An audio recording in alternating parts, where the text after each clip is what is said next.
Hola amigos, bienvenidos al video de hoy. El día de hoy voy a hablarles acerca de un tema que no había tocado en los videos que realicé sobre la Guerra del Pacífico. Bueno, en realidad lo tomé como un tema secundario, ¿no? Hablar de esto, pero ahora voy a hablar de este tema. Me refiero a que el día de hoy vamos a hablar sobre el armamento que utilizó el ejército peruano, las armas que utilizó el ejército peruano a lo largo de toda la guerra del Pacífico. Bueno, ustedes sabrán de que yo hace unos días atrás subí un video sobre la guerra del Pacífico. No es un video bastante largo, dura casi una hora. No, dura una hora y más, ¿no? Dura una hora. Y en ese video yo no menciono el armamento, no menciono cuáles eran las diferencias armamentísticas que había entre el ejército de Chile y el ejército aliado, tanto Perú como Bolivia. Y es que en ese video yo lo que buscaba en realidad era sacar una conclusión al final, ¿no? ¿Cuál era la conclusión a la que llegaba? Y al final dije, ¿no? Que una de las cosas por las que Perú y Bolivia pierden la guerra es que porque eran unas naciones inestables, unas naciones sumidas en la crisis económica, crisis política y crisis social. Y también resalté mucho el tema de lo que era la unión de una nación y también resalté también, por supuesto, el tema de la estabilidad política, ya que tanto en Perú como en Bolivia, a lo largo de la guerra, bueno, Bolivia solo va a estar un año, 1879, 1880, luego se retira Bolivia, ¿no? Y va a quedar el Perú. Pero en el tiempo que está Bolivia en el conflicto, hay bastante inestabilidad política en dicho país. Por ejemplo, el presidente Daza fue derrocado y en su lugar entró Narciso Campero. Después, en el Perú tampoco nos salvamos porque a fines de 1879, en diciembre, Nicolás de Piérola, ¿no? Lidera un golpe de estado contra el vicepresidente Luis Lapuerta, que había sido dejado en el mando por Mariano Ignacio Prado, ya que Prado se había ido del Perú con la excusa de ir a comprar armas, ¿no? Con esa misión de ir a comprar armas en plena guerra del Pacífico. Recordemos de que el 8 de octubre de 1879 el Huáscar es capturado, Miguel Grau muere y el Perú prácticamente pues se quedó sin poderío naval, ¿no? Solo tenían una corbeta, que era la corbeta Unión, que había sobrevivido a todo lo que había sido la campaña naval en esos 6 meses y después ya no teníamos más. Teníamos unos monitores viejos, ¿no? Que no servían, que solo flotaban, se utilizaban como pontones, eh, baterías flotantes, uno en el Callao y otro en Arica. Estamos hablando del Manco Cápac, ¿no? El monitor Manco Cápac y el monitor Atahualpa, que no funcionaban porque sus motores ya eran viejos y además porque no eran buques de mar, eran buques de río, eran buques pluviales. Y por eso pues el Perú tenía una desventaja marítima bastante notable, a diferencia de lo que era Chile. Pero en lo que respecta al armamento, y esto ya hablando de la campaña terrestre, esto también le jugó en contra al ejército peruano. Y es que el ejército peruano Y es que el ejército peruano a lo largo de todo el conflicto va a usar variedad de armas, ¿no? De diversos calibres y modelos, y esto le va a jugar de alguna manera en contra eh, conforme vaya avanzando la guerra, ¿no? Conforme vaya avanzando la guerra, el ejército peruano va a utilizar pues fusiles de diverso calibre, ¿no? De variedad de modelos de armas, ¿no? Para la época. Pero siempre hemos escuchado esa frase, ¿no? Que dice que el armamento peruano para el momento que estalla el conflicto era un armamento obsoleto, ya desfasado, que no servía para una guerra de tal magnitud. Pero eso hasta cierto punto es cierto, o también tenía que ver en algo la preparación y el adiestramiento, es decir, la instrucción militar. Eso también tenía que contar, pero de eso vamos a hablar después. Y bueno, para terminar de hablar de lo que estaba diciendo anteriormente, cuando yo hice el video de la Guerra del Pacífico lo hice con un motivo. Quería sacar una conclusión. y esa fue la conclusión que saqué, ¿no? Al final, y lo dije. Para mí el Perú y Bolivia, estas dos naciones que son las perdedoras, perdieron porque eran naciones inestables, conflictivas. En muchos casos los soldados no estaban identificados con la guerra, no sabían por qué peleaban. Pero justo cuando estoy revisando los comentarios hay uno que llamó mi atención. Y este comentario decía de que las guerras no solo se ganan con unión, no solo se gana con estabilidad, sino también que hay que tener armas. Y en eso Chile le sacaba ventaja al Perú. Es un comentario muy interesante, me dejó pensando de hecho, ¿no? Porque yo no había hablado de las armas, eso es verdad. Todo el video que hago es sobre una reflexión de todo lo que dejó la guerra, todo lo negativo que le dejó la guerra al Perú, ¿no? Como por ejemplo ese nacionalismo negativo, una especie de resentimiento y todo eso. Lo hablamos de hecho en el video, ¿no? Y al final sacamos esa conclusión, ¿no? Pero este comentario de esta persona me hizo saber de que se me había olvidado el tema del armamento, ¿no? Bueno, como vuelvo a decir ahora en este video, vamos a hablar sobre las armas que utilizó el ejército peruano en la guerra con Chile. Cabe precisar de que el ejército peruano no usó un solo tipo de fusil, utilizó varios, de diverso calibre y de variedad de modelos de fusil. Y esto le va a jugar en contra a lo largo de la guerra y vamos a explicar por qué. A ver, estoy casi seguro, chicos, que cuando se habla de un fusil peruano en la Guerra del Pacífico, lo primero que se nos viene a la mente es un fusil como este. Este es un fusil del modelo Minil. Y este fusil Minil fue utilizado en las campañas de la Guerra del Pacífico por el ejército peruano y parte del ejército boliviano. Este fusil Minil, el modelo Minil, es un fusil de aba carga, es decir, que se carga por la boca. El fusil Minil, el del modelo Minil, es un fusil de bala de papel con punta de plomo. Y este fusil va a ser el que, por ejemplo, se utilizó en la defensa de Lima, en lo que fue el combate de la Rinconada, que ocurrió el 9 de enero de 1881, antes de la batalla de San Juan y de Miraflores. El ejército que enfrenta en una escaramuza a una parte del ejército chileno que estaba haciendo una expedición por el terreno, usa este tipo de fusil, que es el fusil Minil. Ahora, nos suelen decir muchas veces de que una de las cosas por las que el Perú pierde la guerra es por el armamento, ¿no? Porque suelen decir el armamento peruano para la época ya era obsoleto, ya era desfasado, ya nadie utilizaba esas armas y por eso se perdió, porque eran todas las armas que se cargaban por la boca y eso dificultaba al soldado peruano. Pero en realidad eso, más que verdad, es un mito que se ha hecho popular, porque la verdad es que no todos los fusiles peruanos eran fusiles de aba carga. Había fusiles que eran de retrocarga y que utilizaban balas de plomo, como las que usaban, por ejemplo, el ejército de Chile. El ejército de Chile, cuando entra a la guerra, entra con los fusiles con Blaine y con los Graz. Y también, por supuesto, entra con con las carabinas Winchester. Pero de hecho, el ejército peruano también utilizaba fusiles de primera generación. Por ejemplo, los Peabody Martini, que incluso los Peabody Martini fueron utilizados por el ejército inglés y también por parte del ejército estadounidense durante la guerra de secesión. Otros fusiles que utilizó el Perú en la guerra fue, por ejemplo, el fusil Remington, Red Block, y también, por supuesto, el fusil Chasepot, que este fusil Chasepot, es cierto, había una variante del fusil Chasepot que se utilizaba como aba carga, y había otro tipo que era de otra generación, otro tipo de fusil Chasepot que ya se cargaba por los costados, es decir, por la parte de arriba, no por la boca, como era costumbre en esa época en esos fusiles del modelo Minil. El modelo Minil, de hecho, se va a utilizar en la guerra de la Triple Alianza. El ejército paraguayo, de hecho, va a utilizar este tipo de fusil a lo largo de todo el conflicto que enfrentó al ejército paraguayo contra la Triple Alianza.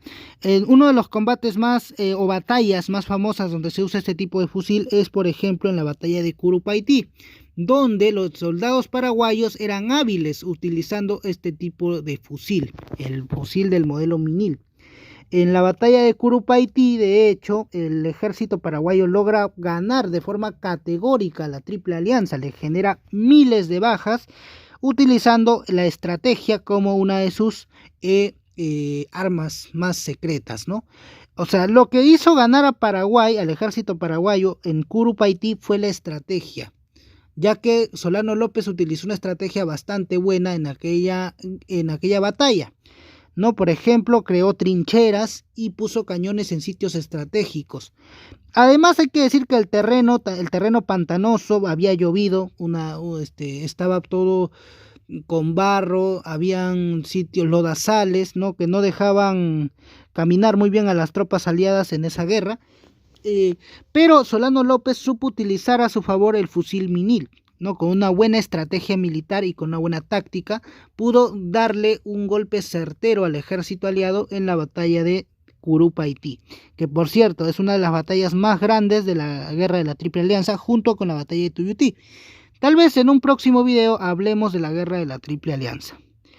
Bueno, el fusil Minil fue utilizado en dicha guerra, y la guerra de la Triple Alianza ocurre entre 1864 y 1870. Es decir, que no había mucha diferencia, es decir, la guerra de la Triple Alianza solamente había acabado 9 años antes que la guerra del Pacífico. Otros fusiles que va a utilizar el ejército peruano, primero hay que aclarar de que los fusiles del ejército peruano no todos eran de aba carga, no todos se cargaban por la boca. Habían fusiles que ya eran modernos para ese momento, que se cargaban con bala de plomo y se cargaban por los costados. Eran ya retrocargas, pues eran fusiles un poco más modernos. Por ejemplo, el ejército peruano va a utilizar los fusiles Peabody y los Remington, que ya para esa época eran fusiles un poco avanzados. Eran de monotiro, eso sí, pero ya eran fusiles avanzados. De hecho, uno de los conflictos donde van a participar estos fusiles, los Remington y los Peabody, van a ser, por ejemplo, en la guerra franco-prusiana y en parte de lo que fue las guerras carlistas, la tercera guerra carlista. Y también en la guerra ruso-turca, por ejemplo, se va a hacer muy conocido el uso del rifle Peabody, ¿no? El fusil Peabody. Peabody Martini. Había otro tipo de armamento que también lo utilizaba el ejército inglés, incluso estos tipos de fusiles. Pero se había utilizado el fusil Peabody incluso en la guerra ruso-turca entre 1877 y 1878. Es decir, el fusil Peabody que va a utilizar el Perú en lo que va a ser la defensa de Lima y en una parte de la campaña del sur, no era tan obsoleto como se cree. De hecho, eran fusiles que se habían creado entre 1869 y 1870 y se habían utilizado en guerras recientes, como por ejemplo la guerra franco-prusiana o la guerra ruso-turca. No era mucha la diferencia. En realidad, el armamento le jugó en contra al ejército peruano por una cosa que vamos a ver más adelante. Y aquí está uno de los más conocidos que se utilizaron, por ejemplo, en la defensa de Lima, que fue el fusil Chassepot. El Chassepot era un fusil de modelo francés. Fue utilizado por las tropas francesas durante la guerra franco-prusiana. Habían Chassepot que eran de aba carga, ¿no? Que se cargaban por la boca, y habían Chassepot que no, que ya eran retrocarga, es decir, que se cargaban por el costado. Estos fusiles dentro del ejército francés fueron muy efectivos.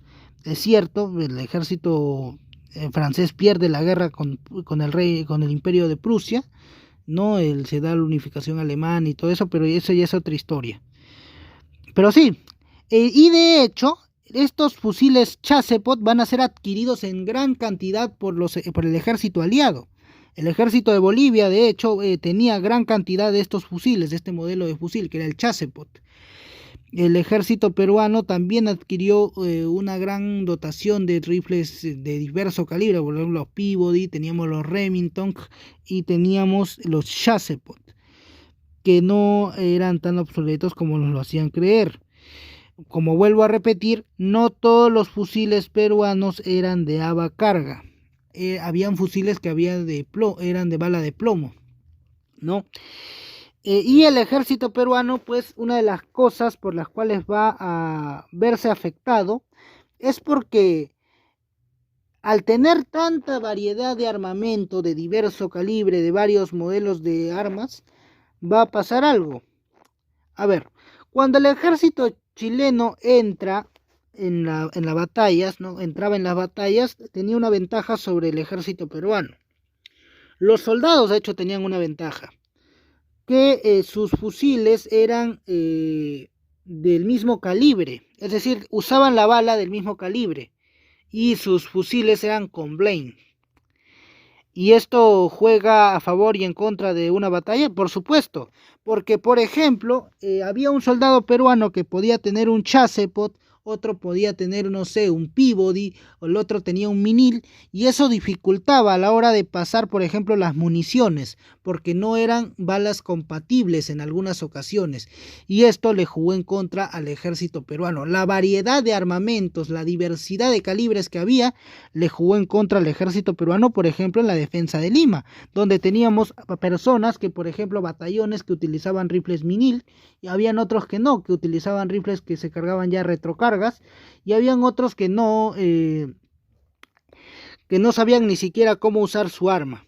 No, esto es lo que le juega en contra al ejército peruano a la hora de ir a las batallas en la guerra.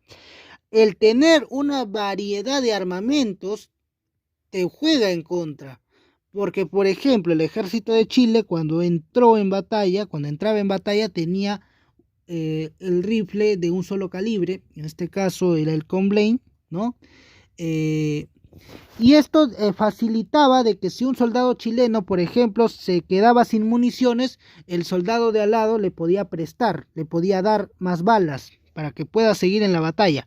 En cambio, en el Perú no pasaba esto. En el Perú tenías a un soldado que tenía un rifle Comblain, que su arma era de retrocarga, y al lado podías tener a otro compañero que tenía un fusil del modelo Minil, que su bala no entraba por retrocarga, sino que era a la carga, que se cargaba por la boca. Eso es lo que le juega en contra al ejército peruano en las batallas. Esto se vio reflejado, por ejemplo, en la batalla del Alto de la Alianza, en la defensa de Lima, se vio altamente reflejado esto, pero también el ejército peruano, otra de las armas que va a utilizar es el fusil del modelo Comblain. Pero ojo, el fusil de modelo Comblain también fue utilizado por el ejército de Chile en la guerra. Los chilenos, de hecho, cuando entran, cuando se da pues la guerra, tienen los fusiles del modelo Comblain, tienen los Graz y tienen por supuesto las carabinas Winchester, muy conocidas. Y el ejército peruano también va a tener Comblain, pero habían dos tipos de Comblain. Uno era de primera generación y el otro era de la segunda generación. No era mucha la diferencia, pero esto le jugó también en contra al ejército peruano. No, incluso vamos a decirlo de esta manera. Hay una misión que se manda para comprar armas en 1872. Dicha misión estuvo encabezada por el coronel Francisco Bolognesi, ¿no? Y un oficial del ejército de nombre Ernesto Castañón. Un oficial de nombre Ernesto Castañón acompañó al coronel Francisco Bolognesi a Europa a comprar armas. El arma que se le había pedido era el modelo Comblain, ¿de acuerdo? Pero en esa época, cuando el Comblain estaba siendo distribuido a distintos países, por ejemplo, había pedidos en Chile, en Brasil, en el Imperio Alemán, en todos los países estaban pidiendo fusiles del modelo Comblain. Y de hecho, Bolognesi va a Europa a hacer un pedido de este tipo de fusil para el ejército peruano.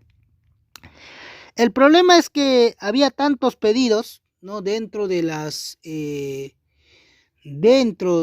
fábricas de estas armas, que al final es lo más probable que haya pasado, es que los Comblain que le dieron al ejército peruano eran Comblains de diferente calibre, y esto jugó en contra. Hay esta anécdota, ¿no? De que como habían tantos pedidos, ya las fábricas como que no le prestaron mucha atención al pedido peruano, y al final Castañón tuvo que tuvo que ir a adquirir otro tipo de armas, no pudo adquirir el Comblain que le habían pedido, que en este caso era el Comblain de la segunda generación, que era el que por ejemplo utilizó el ejército de Chile. Uno de los batallones que va a utilizar el fusil Comblain va a ser el batallón Cepita, que lo lidera Andrés Avelino Cáceres. Bueno, para llegar a la conclusión final, ¿no? Vamos a decir de que al final lo que le va a jugar en contra al Perú, al ejército peruano en este caso, van a ser dos cosas. Uno fue la improvisación que tuvo el ejército.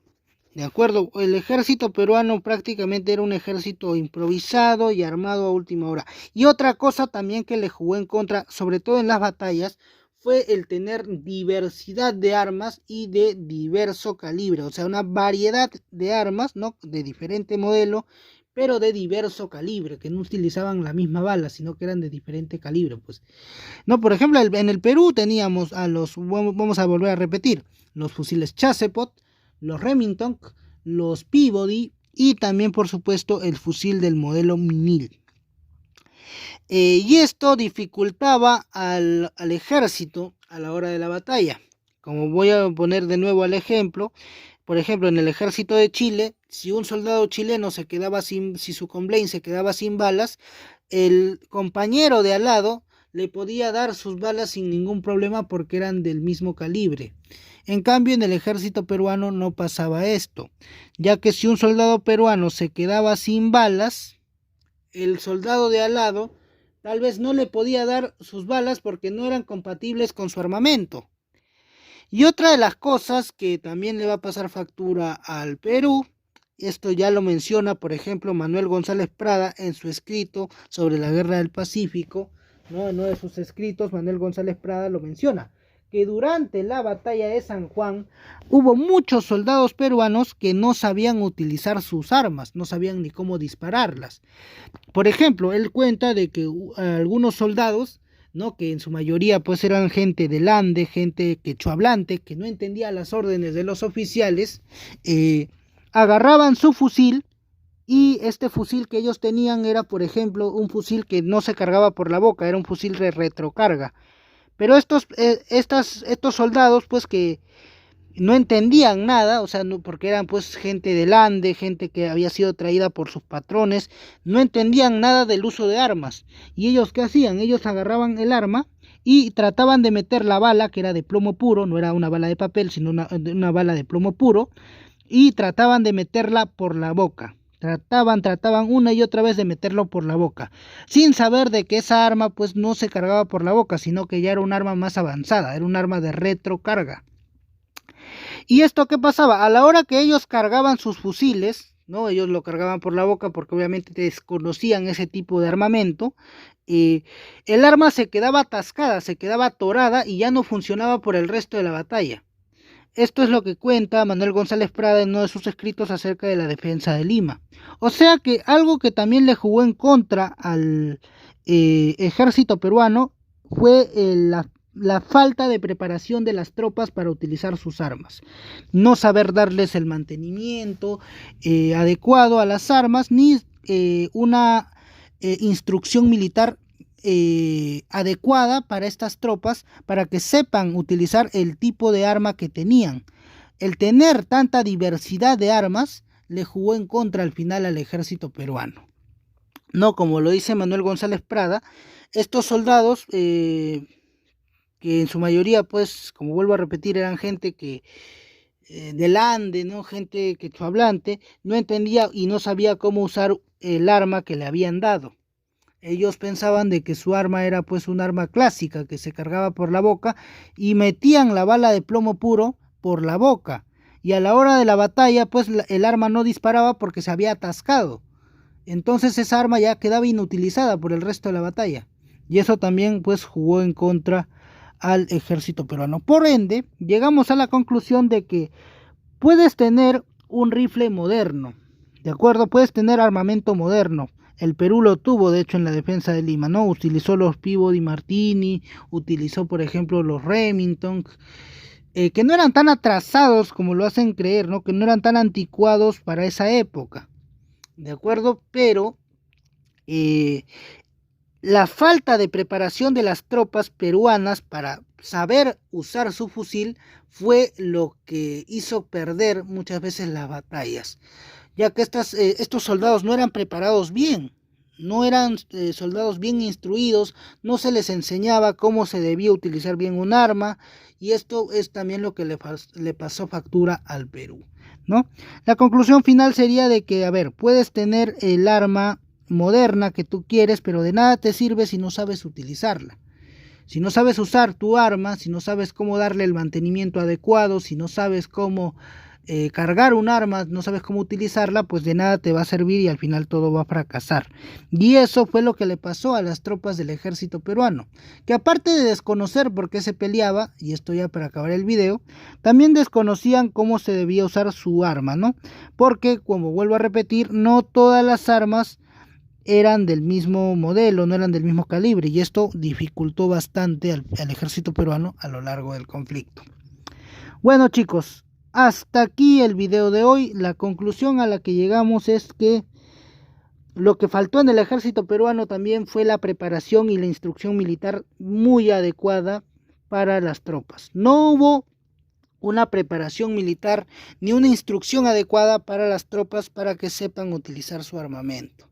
Y la defensa de Lima se vio reflejado esto, ¿no? En los escritos que tiene Manuel González Prada sobre la batalla de San Juan, donde nos cuenta cómo estos soldados desconocían cómo se debía utilizar su arma y en vez de cargarla por la parte del costado, la cargaban por la boca. Y al final el arma quedaba inutilizada porque pues no tenías pues cómo no se podía disparar. Y esto pues perjudicó bastante al ejército peruano, ¿no? La falta de preparación de los soldados en esta guerra fue también algo que jugó en contra del ejército peruano, ¿no? Unos soldados peruanos que no eran bien instruidos, aprendían a ser soldados ahí nomás en el rato. En la defensa de Lima se vio esto también, ¿no? Gente que tenía que aprender a ser soldado en ese momento, para el momento, y eran instruidos rápidamente, no era una instrucción no era una instrucción adecuada para estas personas para que sepan utilizar su armamento. Eso también jugó en contra al Perú, ¿no? Y bueno, chicos, hasta aquí el video de hoy, ¿no? Suscríbanse, denle like para más. Hasta la próxima. Nos vemos en un próximo video. Chao.